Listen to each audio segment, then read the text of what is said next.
കൊല്ലത്തേക്ക് പോകാം. കൊല്ലത്ത് നിന്ന് ലിജോ റോളൻസ് ആണ് വിവരങ്ങൾ നൽകാൻ അയച്ചിരുന്നത്. ലിജോ, ഇനിയിപ്പോൾ മണിക്കൂറുകൾ മാത്രമാണ് ആദ്യഘട്ട തെരഞ്ഞെടുപ്പിനായുള്ളത്. അവിടെ കൊല്ലത്ത് എന്തൊക്കെയാണ് ഇത്തവണ ചർച്ചാ വിഷയമായി ഉയർന്നു വന്നിരിക്കുന്നത്?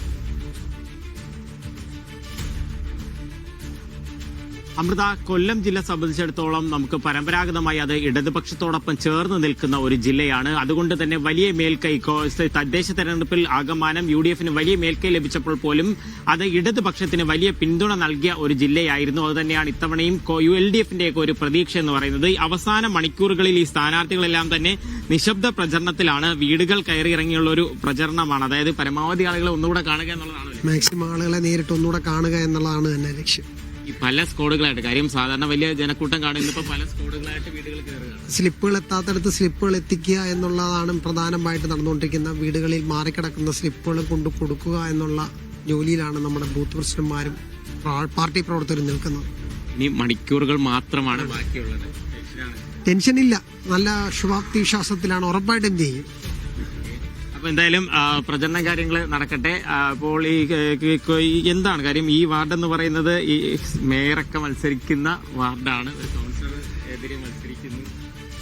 അങ്ങനെ ഒരു ഇല്ല. കഴിഞ്ഞ പ്രാവശ്യം കാട്ടി നല്ലൊരു മികച്ച പ്രകടനം കോൺഗ്രസ് പാർട്ടി ഒറ്റക്കെട്ടായിട്ട് നിന്ന് തർക്കങ്ങളില്ലാതെ സ്ഥാനാർത്ഥിയെ പ്രഖ്യാപിക്കുകയും വോട്ടുകൾ ചേർക്കുകയും ആദ്യം മുതൽ ഏകോപനത്തോടുകൂടി നടക്കുന്ന ഒരു ഡിവിഷനാണ് ഈ വടക്കുംഭാഗം ഡിവിഷൻ.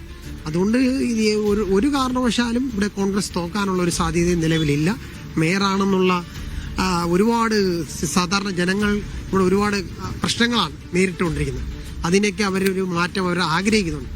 ആ ആഗ്രഹം നാളത്തോടുകൂടി സഫലമാവുമെന്നാണ് എന്റെ വിശ്വാസം. ആഗ്രഹമൊക്കെ സാധ്യമാവട്ടെ.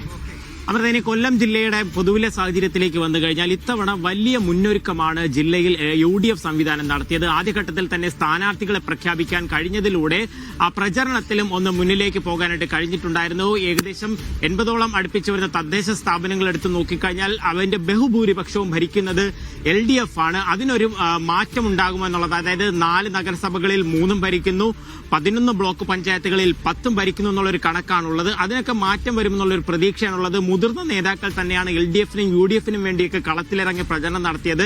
NDA നിലവിൽ ഒരു തദ്ദേശ സ്ഥാപനത്തിലും ഇവിടെ NDAക്ക് ഭരണമില്ല. അതിനൊരു മാറ്റം കൊണ്ടുവരും, കൊല്ലം കോർപ്പറേഷൻ പിടിക്കുമെന്നൊക്കെ പറയുന്നു. പക്ഷേ എത്തരത്തിലായിരിക്കും അവരുടെ പ്രചരണങ്ങൾ? എല്ലാ സ്ഥാനാർത്ഥികളും പരമാവധി, അതായത് 1, 2, 3 തവണയൊക്കെ ആളുകളെ കണ്ടു വീണ്ടും കാണുവാനും മൊബൈലിലൊക്കെ വിളിച്ച് വോട്ടുറപ്പിക്കാനുള്ള ഒരു അവസാനഘട്ട പരക്കം പാച്ചിൽ തന്നെയാണ് ഈ നിശബ്ദ പ്രചരണ ദിവസവും ആയിരിക്കുന്നത്.